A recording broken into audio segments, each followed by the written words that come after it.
दूध के दाँतों में कुछ प्रॉब्लम हो जाती है तो उन्हें लगता है कि अ, ये तो दूध के दाँत है, ये तो टूट जाएँगे, तो फिर इसका क्या ट्रीटमेंट करना? तो इसके बारे में थोड़ा बताइए। ये बहुत ही कॉमन परसेप्शन है या लोगों की सोच है कि अरे ये तो दूध के दांत है, ये तो अभी गिर जाएंगे, 2 साल बाद, 4 साल बाद, 6 साल की उम्र में गिरने शुरू हो जाएंगे फॉर एग्जाम्पल। तो कई लोग यही सोचते हैं अरे ये दूध का दांत है, इसका क्यों ट्रीटमेंट करना। दूध के दांत उतने ही इंपॉर्टेंट है जितने इंपॉर्टेंट आपके परमानेंट टीथ है, इनफैक्ट वो उससे ज्यादा इंपॉर्टेंट है। क्यों? क्योंकि ये आपके ग्रोइंग एज में है। जी। बच्चे की ग्रोइंग जो ग्रोथ पीरियड है, जैसे कि 6 महीने से लेके दांत आने शुरू होते हैं और दूध के दांत करीबन 12 साल की उम्र तक रहते हैं, फिर परमानेंट दांत पूरी तरह से आ गए होते हैं।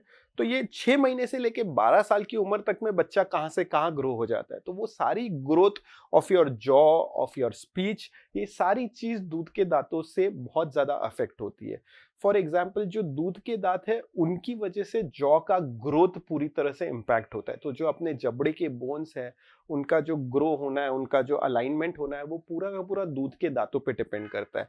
अगर दूध के दांत कोई भी कारण से कम उम्र में निकल जाते हैं, टूट जाते हैं, कुछ भी होता है, तो वो जॉ की ग्रोथ हैम्पर हो जाती है। तो कुछ लोगों में अगर आपने नोटिस किया हो तो उनका कोई एक जबड़ा इतना प्रॉपरली डेवलप नहीं हुआ होता है। वो ये एक छोटी सी इग्नोरेंस की वजह से हो सकता है कि भाई उन्होंने दूध के दांतों का ट्रीटमेंट टाइम पे नहीं कराया, और अब जब वो 25-30 साल की उम्र के हो जाते हैं और वो कॉन्शियस होते हैं अपने लुक के, अब उनको पूरी बड़ी सर्जरी की जरूरत पड़ती है जिसमें हमको जबड़े को कट करके आगे लेना या पीछे लेने का काम करना पड़े। जो अगर 3-4 साल की उम्र में कर लिया गया होता तो बहुत ही इजीली ठीक हो सकता था और बहुत ही कम टाइम में ठीक हो सकता था। दूसरी इंपॉर्टेंट चीज है कि ये एज है बच्चे की जहां स्पीच डेवलप होती है, और बोलने में दांतों का बहुत इंपॉर्टेंस है, बिकॉज वो एक लिप्स, टंग और दांत साथ में मिलके स्पीच को रिफाइन करते हैं। अगर दांत नहीं है तो उस ग्रोइंग एज में बच्चे की लैंग्वेज अफेक्ट होगी, उसके प्रोनाउंसिएशंस अफेक्ट होंगे, जो शायद उसके साथ उसकी जिंदगी भर रहेंगे। सो वो बहुत इंपॉर्टेंट है कि उनकी स्पीच डेवलप होने के लिए उनके पास दांत होने चाहिए। तीसरी चीज जो आजकल ज्यादा कॉमन हो गई है कि बच्चे कॉन्शियस हो जाते हैं क्योंकि दूसरे बच्चे उनका मजाक उड़ाने लगते हैं। अगर उनके आगे के दांत नहीं है तो वो कोई भी वर्ड्स यूज करके या उन पे कमेंट करते हैं, तो उनके साइकोलॉजी पे भी इम्पैक्ट कर सकता है, उनके सेल्फ कॉन्फिडेंस पे भी इम्पैक्ट कर सकता है कि अरे मैं तो ऐसा दिख रहा हूँ, या अरे वो बोले जाते हैं ना बक टीथ या रैबिट टीथ है, बनी टीथ है। तो ये सब वर्ड्स या ये सब जो कॉमन है, अब ये बच्चों के साथ होता ही है, बच्चे तो मस्ती करते ही है, तो वो सब भी बच्चों को इम्पैक्ट करता है। तो दूध के दांतों का अपने को ख्याल रखना बहुत इंपॉर्टेंट है। And fourth and the most important, दूध के दांत जगह मेंटेन करते हैं परमानेंट टीथ के आने के लिए। अगर कोई भी कारण से किसी बच्चे का दूध का दांत जल्दी निकाल दिया गया, तो क्या होगा, जो पीछे के दांत होंगे वो धीरे धीरे आगे शिफ्ट हो जाएंगे, और वो जो दूध के दांत की जगह थी वो अब कम हो गई, पीछे वाले दांत आगे शिफ्ट हो गए। वो नेचुरल बॉडी का रिस्पॉन्स होता है कि दांत आगे शिफ्ट होते हैं हमेशा। तो अब जो नीचे से परमानेंट दांत आने वाला था उसके लिए जगह कम रह गई, तो अब वो परमानेंट दांत को आना है तो वो कहीं ना कहीं से निकलेगा, वो साइड से या कहीं से तो कोई जगह निकाल के आएगा। तो वो जब ऐसे आ रहा है तो वो ऑब्वियसली कहीं से बाहर से आएगा, टेढ़ा आएगा, रोटेट होके आएगा, मतलब घूम के आएगा, या कुछ वर्स सिचुएशंस में वो आ ही नहीं पाता है क्योंकि जगह इतनी कम हो गई होती है। तो इन सब चीजों की वजह से आगे जाके बच्चों को ब्रेसेस के ट्रीटमेंट्स की जरूरत ज्यादा पड़ती है। ऐसा नहीं है कि ब्रेसेस की ट्रीटमेंट की जरूरत इसी रीजन से पड़ती है, बट उनका ट्रीटमेंट और लंबा हो जाता है क्योंकि अब ज्यादा कॉम्प्लिकेटेड चीजें हमको करेक्ट करनी है। सो दूध के दांतों को बहुत ज्यादा इंपॉर्टेंस देना है, उनका बहुत अच्छे से ध्यान रखना है। जैसे ही पहला दांत मुंह में आ गया है, बच्चों के दांत ब्रश करने हैं। एक इंपॉर्टेंट चीज है कि कोशिश कीजिए अपने बच्चों को मीठे चीजों पे जल्दी एक्सपोज न करे। चॉकलेट्स है, मीठे चीजें हैं, उन पे इतना जल्दी उनको एक्सपोज ना करे।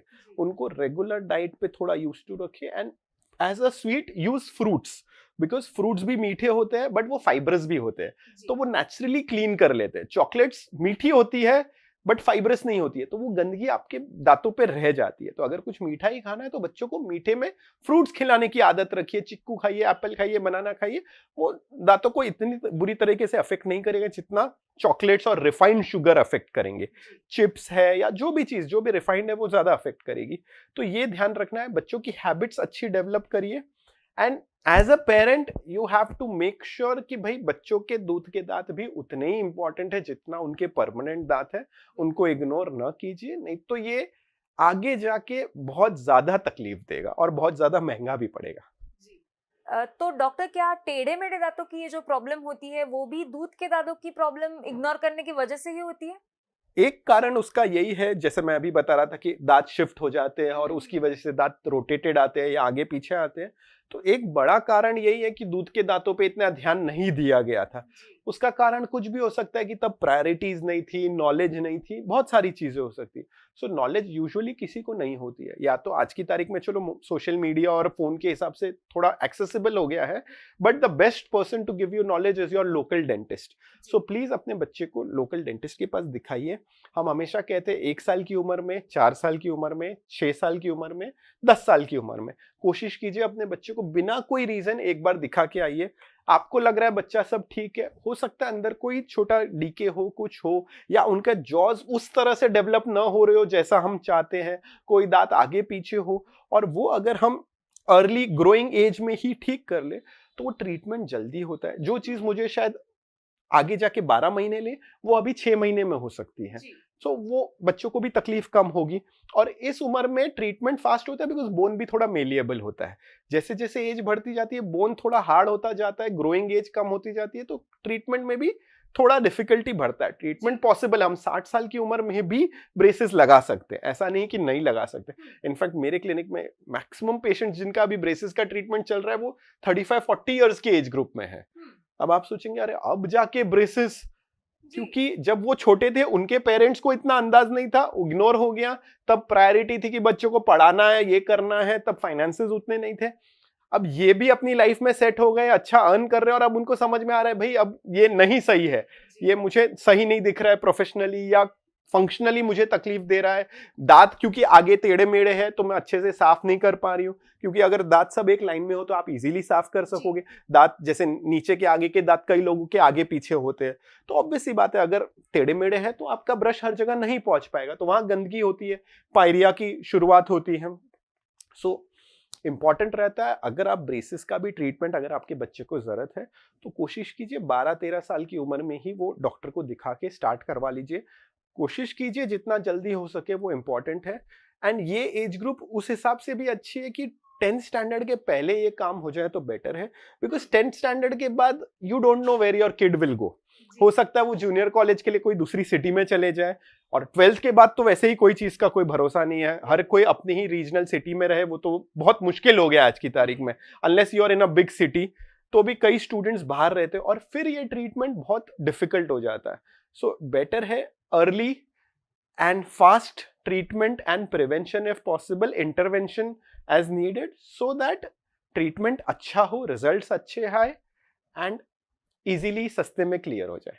जी डॉक्टर, अक्सर मुंह में जो जलन होती है उसे भी लोग इग्नोर कर देते हैं, तो अगर उस पर लोगों ने ध्यान नहीं दिया तो ये समस्या कितनी गंभीर हो सकती है?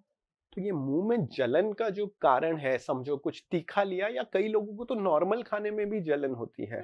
नॉर्मल हल्की फुल्की मिर्ची वाला खाना, बेसिक जो नमक होता है अपने खाने में, उससे भी जलन होती है।